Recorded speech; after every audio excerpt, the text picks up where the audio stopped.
First of all ತಮ್ಮ ಸುವರ್ಣ channel ನೋಡೋ ಈ ಎಲ್ಲ ವೀಕ್ಷಕರಿಗೂ ನಮಸ್ಕಾರ. ಸೊ ನನ್ನ ಜರ್ನಿ ಹೇಳಿದ್ರೆ ಅದು ಸ್ವಲ್ಪ ಟೈಮ್ ತೊಗೊಳುತ್ತೆ. ಶಾರ್ಟಾಗಿ ಹೇಳಿದ್ರೆ ಐ ಆಮ್ ಎ ಎಂಜಿನಿಯರ್. ನಾನು I use to work for a multinational company.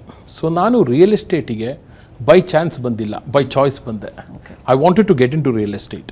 ಅಂದರೆ I wanted to have a structured ಪ್ರಾಪರಾಗಿ ವಿತ್ ಪ್ರಾಸೆಸ್ ಆ್ಯಂಡ್ ಪ್ರೊಸೀಜರ್ ಮಾಡಬೇಕು ಅಂತ ರಿಯಲ್ ಎಸ್ಟೇಟಿಗೆ ಬಂದೆ. So this happen in the year 2001. Bijapur was on outskirt of Bangalore. So ನನಗೆ ಅದೊಂದು opportunity ಸಿಕ್ತು. ಅದ್ರ ಜೊತೆಗೆ ಬೆಂಗಳೂರು ಬೆಳೀತು. ರೈಟ್ ಟೈಮ್ ರೈಟ್ ಲೊಕೇಶನ್ ಅಂತ ಹೇಳ್ತಾರಲ್ಲ, ಅದೇ ಥರ ಸರ್ಜಾಪುರದಲ್ಲಿ ನನ್ನ ಫಸ್ಟು ಮೇಜರ್ ಡೆವಲಪ್ಮೆಂಟ್ ಸ್ಟಾರ್ಟ್ ಆಗಿದ್ದು. Then we have done on old Madras road ಮತ್ತು ಮೈಸೂರು ರೋಡು, ಮತ್ತು I also own a golf course, Zion Hills ಅಂತ ಹೇಳ್ತಾರೆ. Kerala also we have a very big practice. We are one of the top leaders. ನಾವೊಂದು business ಮಾಡಿದ್ರೆ ಬೆಳೆಯೋದಂತೂ guarantee. ಅದ್ರ ಜೊತೆಗೆ ನಮಗೊಂದು ಒಳ್ಳೆ ಟೀಮ್ ಇರಬೇಕು. So that is my approach to life. And be very transparent with your customers, with your landowners, everything.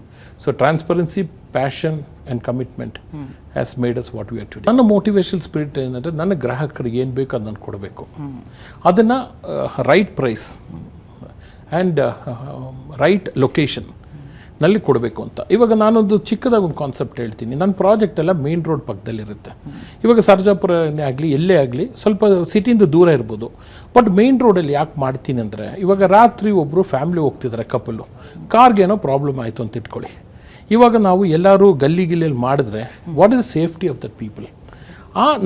ನಾನು ಒಂದೊಂದು ಇದೇ ಥರ ಚಿಕ್ಕ ಚಿಕ್ಕ ಪಾಯಿಂಟ್ಸ್ ನೋಡ್ತೀನಿ. ಒಬ್ಬ ಗ್ರಾಹಕನಿಗೆ ಏನು ಬೇಕು ಆ ಆ್ಯಂಗಲಲ್ಲಿ ಥಿಂಕ್ ಮಾಡ್ತೀನಿ. ಆ ಗ್ರಾಹಕನ ಆ್ಯಂಗಲ್ ಥಿಂಕ್ ಮಾಡಿದಾಗ ನಮ್ಗೆ ಸಕ್ಸಸ್ ಬಂದೇ ಬರುತ್ತೆ. ಕನ್ನಡದ ಬಗ್ಗೆ ನನಗೆ ತುಂಬ ಹೆಮ್ಮೆ ಇದೆ. ನಾನು ಹುಟ್ಟಿದ್ದು ಬೆಂಗಳೂರಲ್ಲಿ. ನಮ್ಮ ತಂದೆ ತಾಯಿ is from Kerala, but I was born in Saint Philomena's ಅಂತ ಬ್ಯಾಂಗ್ಳೂರಲ್ಲಿ ಹುಟ್ಟಿದ್ದು. ನಾನು ಇದೇ ಕನ್ನಡಮನಲ್ಲಿ ಹುಟ್ಟಿದ್ದು. ಫಸ್ಟ್ ಲ್ಯಾಂಗ್ವೇಜ್ ಕನ್ನಡ ಓದಿದೆ. ನಮ್ಮ ತಾಯಿಗೆ ತುಂಬ ಇದಿತ್ತು. ಇಂಗ್ಲೀಷ್ ಮೀಡಿಯಮಲ್ಲಿ ಓದಿದ್ರು, ಫಸ್ಟ್ ಲ್ಯಾಂಗ್ವೇಜ್ ಕನ್ನಡ ಓದಬೇಕು ಅಂತ ನನ್ನಂಥ ಸ್ಕೂಲಲ್ಲಿ ಹಾಕಿದ್ರು. ಪ್ಲಸ್ಸು ನನಗೆ ಭಾಷೆ ಬಗ್ಗೆ ತುಂಬ ಅಭಿಮಾನ ಇರೋ ಮನುಷ್ಯ. ಇವಾಗ ನಾನು ಅಮೇರಿಕನಲ್ಲಿ ಇವಾಗ ಒಬ್ಬ ಕನ್ನಡಿಗನ ನೋಡಿದೆ ಅಂತ ತಿಳ್ಕೊಳ್ಳಿ, ನಾನು ಕನ್ನಡದಲ್ಲೇ ಮಾತಾಡೋದು. ತುಂಬ ಜನರು ಅದು ಅಬ್ರಾಡ್ಗೆ ಹೋಗ್ತಾರೆ, ಒಂದು 1 or 2 years ಹೇಳ್ತಾರೆ ಐ ಡೋಂಟ್ ನೋ ಕನ್ನಡ, ಹಂಗೆ ಹಿಂಗೆ ಹತ್ರ ಐ ಡೋಂಟ್ ನೋ ಇಂಡಿಯಲ್. ನನಗೆ ನಮ್ಮ ಭಾಷೆ ಮಾತಾಡೋದು ನನಗೆ ತುಂಬ ಇಷ್ಟ. ನಮ್ಮ ಭಾಷೆ ಬಗ್ಗೆ ನಮ್ಗೆ ಅಭಿಮಾನ ಇದ್ದರೆ ನಾವು ಅದು ಮಾತಾಡ್ಬೋದು. ಅದು ಐ ಕೀಪ್ ಕಲ್ಟಿವೇಟಿಂಗ್ ಇಟ್.